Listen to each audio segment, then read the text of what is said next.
시청자 여러분 안녕하십니까? 주말 교계 뉴스 조혜진입니다. 이번 주 기독교계에는 어떤 일이 있었는지 정리했습니다. 대통령 선거일이 50일도 채 남지 않은 가운데 한국기독교교회협의회가 정치권을 향해 8개 분야 40여 개의 정책 과제를 마련해 제안했습니다. 한국기독교교회협의회가 최근 도널드 트럼프 미국 대통령 앞으로 편지를 보내 사드 배치 등으로 인한 한반도의 긴장을 완화시키는 데 협력해 줄 것을 요청했습니다. 최근 중국에서 활동하던 한국 목회자들이 대거 강제 추방되거나 체포되고 있는 것과 관련해 시민단체들이 기자회견을 열어 사드 배치와 관련이 있을 것이라고 분석하고 외교부의 대처를 촉구했습니다. 기독교 대한성결교회 목회자들이 경기도 파주 육군 1사단 내 송악 기도처를 찾아가 한반도 긴장 완화와 통일을 위해 기도했습니다. 서울 명일동 명성교회가 지난주일 공동의회를 열어 김삼환 목사의 아들 김하나 목사를 위임 목사로 청빙하기로 결의해 앞으로의 결과에 관심이 모아지고 있습니다.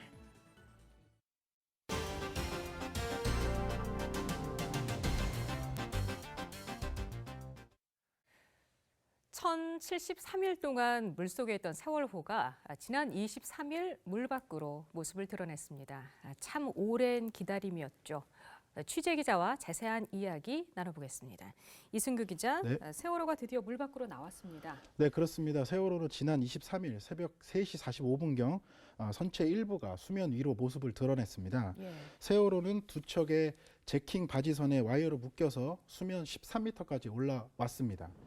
그런데 인양 작업 중에 한때 위기도 있었습니다. 세월호 선미 램프가 열려 있었는데요. 이 램프가 10m가 넘습니다. 램프라는 건 육지와 배를 잇는 다리라고 보시면 되는데요. 예. 이 램프를 통해서 육지에 있던 자동차 등이 배로 들어가는 겁니다. 그렇기 때문에 램프를 제거하지 않으면 반잠수정에 세월호를 싣지 못하기 때문에 유실의 위험을 감수하면서도 램프를 절단할 수밖에 없었습니다. 일부 유가족들은 세월호 인양 작업이 펼쳐지는 현장에 내려가서 인양을 지켜봤는데요. 세월호 선체가 보이자 3년 동안 간직하고 있었던 눈물을 터뜨리는 모습도 보였습니다. 예.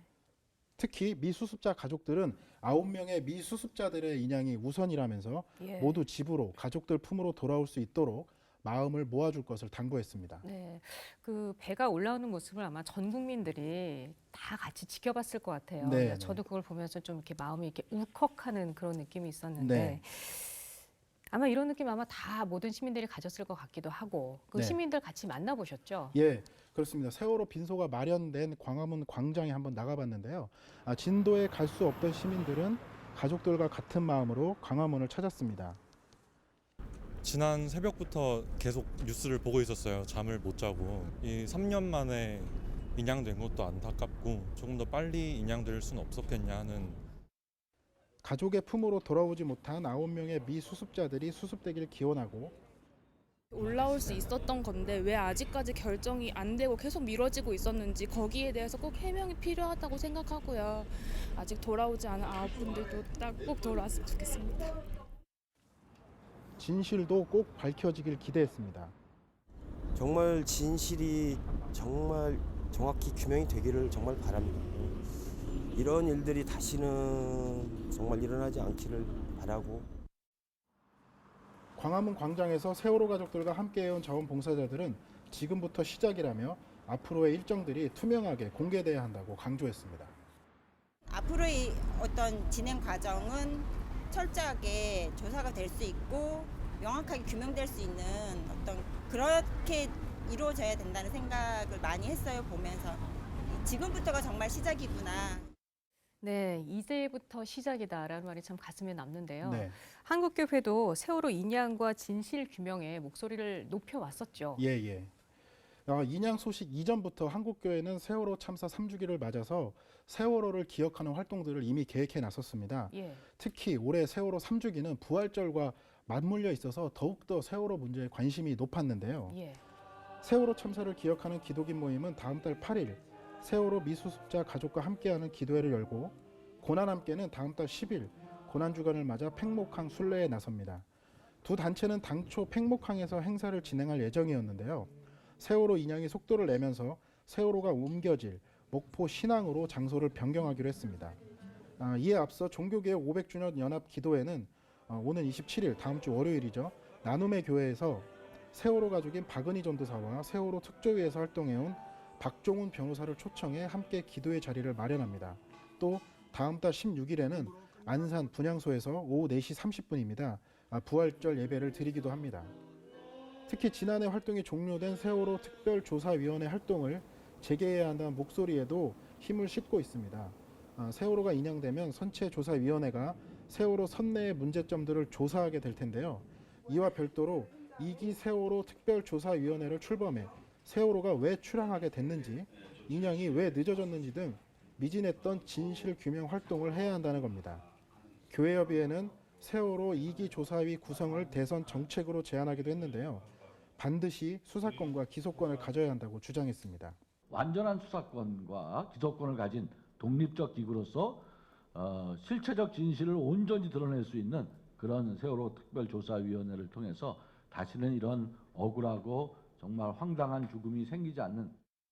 교계 연합기관인 한국기독교총연합회와 한국교회연합도 성명서를 발표하고 진실이 밝혀지길 기대한다고 말했습니다. 한기총은 세월호 인양 과정에서 선체를 훼손시키지 않으며 현재 상태를 최대한 보존하는 방향으로 인양할 것을 촉구했습니다. 한기총은 또 세월호 참사가 발생한 지 3년이 다 되어가는 시점에서 선체 인양이 진행되고 있는 점은 안타까운 일이라고 말했습니다. 한교연도 실체적 진실이 규명되길 바란다며 3년 전 일어난 세월호 참사는 정부의 무능과 부실한 대응, 사회에 만연한 안전 불감증과 탐욕이 빚어낸 총체적 비극이라고 정의했습니다. 3년 만에 모습을 드러낸 세월호, 인양이 끝이 아닙니다. 왜 세월호가 침몰할 수밖에 없었는지, 왜 아무 잘못도 없는 아이들이 희생됐어야 하는지 진실 규명을 해야 할 게 너무 많습니다. 세월호 선체 인양은 진실 규명에 이제 한 걸음 다가선 것으로 봐야 합니다. 꾸준한 한국교회 관심과 기도가 계속 필요한 이유입니다. 네, 이번에는 배도 올라오게 됐으니까요. 네. 정말 진상 규명이 꼭 이루어지기를 바라는 마음입니다. 네. 네, 이승규 기자 잘 들었습니다.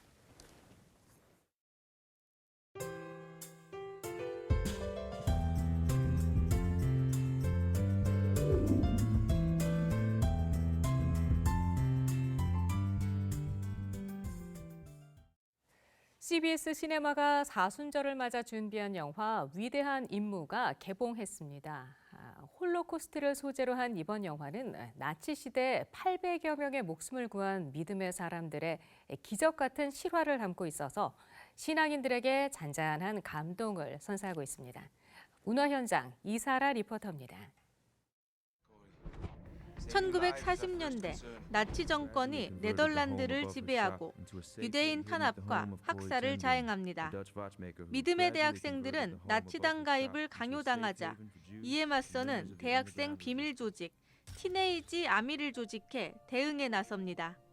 독재에 저항하는 것이 하나님에게 순종하는 것이라고 믿은 한스 폴레는 시계공을 하던 코리 덴붐의 은신처에 몸을 숨기고 티네이지 아미 리더 피트 하톡과 함께 목숨을 건 일생의 투혼을 시작합니다. 영화는 800여 명의 목숨을 구해 실제 네덜란드에서 칭송을 받는 티네이지 아미의 실화를 바탕으로 합니다. 감독은 티네이지 아미를 조여오는 나치의 위협을 역동적이며 긴장감 있게 연출해 관객 몰입도를 높였으며 철저한 고증을 바탕으로 한 재현을 통해 당시 상황을 생생하게 그렸습니다. 이번 영화는 사회적 불의를 직면한 신앙의 청년들이 죽음을 무릅쓰고 성서의 가치를 삶으로 실천하는 모습을 통해 이 땅에서 하나님의 정의와 평화를 일궈가는 이야기를 담고 있습니다. 또 성서의 가장 큰 가르침인 생명 소중함의 메시지를 잔잔하게 전해 관객들에게 감동을 주고 있습니다. 작지만 평범한 그 민중들의 움직임이 얼마나 큰 힘을 발휘하는가를 생각해 보면은 우리의 촛불 전국과도 유사한 점이 있다라는 그런 생각을 떠올리게 됩니다. 우리가 듣기만 하고 그걸 지식으로만 놔둬서는 안 된다. 그것을 알고 우리가 행했을 때에 비로소 정의가 되고 사랑이 되지 않을까. 영화는 전국 CGV에서 만날 수 있으며 단체 관람 시 할인 혜택을 받을 수 있습니다. CBS 뉴스 이사라입니다.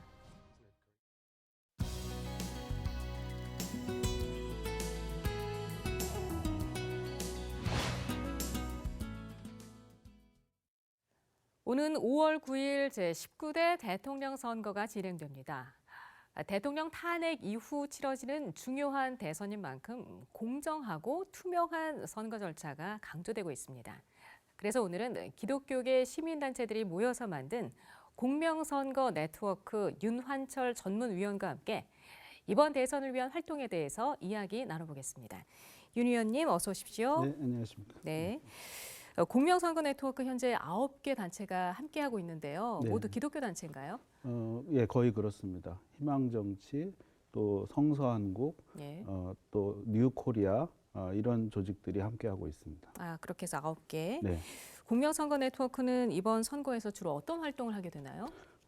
초점은 개표 감시에 좀 맞춰져 있습니다. 아, 예, 과거 선거에서 개표 부분에서 의심스러운 정황이 많이 발견됐기 때문에 그래요? 예, 최우선적으로 그것을 이제 보려고 합니다. 아, 개표 참관 운동이라는 게 저희가 네. 지금 언뜻 생각할 때 아니 개표는 예, 그 기계가 알아서 착착착 해주는 거 아니었나라고 생각할 네. 수 있어요. 네, 그 네. 가운데서 어떤 부정이 있을 수 있나요? 전체 체계가 시민들이 신뢰할 만큼 그렇게 신뢰성이 높지를 못합니다. 아, 저도 이제 설마 그러랴 생각을 해서 좀 신경을 쓰지 않았었는데 하도 이상한 그 제보들이 있어서 지난 총선 때 실제로 한 개표소에 제가 이틀 동안 밤을 새면서 감시를 했었습니다. 예.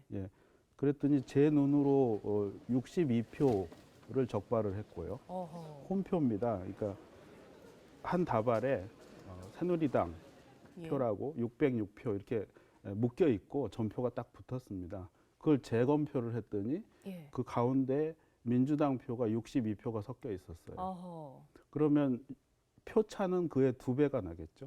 예. 124표 차가 나는 상황이죠. 아하. 그래서 제가 직접 적발을 해서 지적을 해서 바로잡은 사례가 있고요. 그 다음에 이제 제가 직접 적발한 건 아니지만 선관위 위원들이 그 종사원들이 세다가 안 맞아가지고 계속 세고 또 세고 그럴 때 뭐가 발견됐냐면 어느 당 표 100매 묶음이 아예 통째로 그 200매 속에 붙어 있는 거예요. 그 100매가 실종된 상태로 있었던 거죠. 이런 경우도 있었어요. 아, 그러니까 기계가 이렇게 정확한 편이 아닌가 봐요. 그러니까 기계 자체도 제 표현으로는 좀 불량품이라고, 이거 불량납품이라고 할 만큼 예. 부실하고 네. 그것을 운영하는 과정도 힘든 과정입니다. 아. 날 세야 되고 네. 또 아시다시피 개표 종사원들이 일반 우리 국민들이에요. 또 공직자들이 좀 많고요.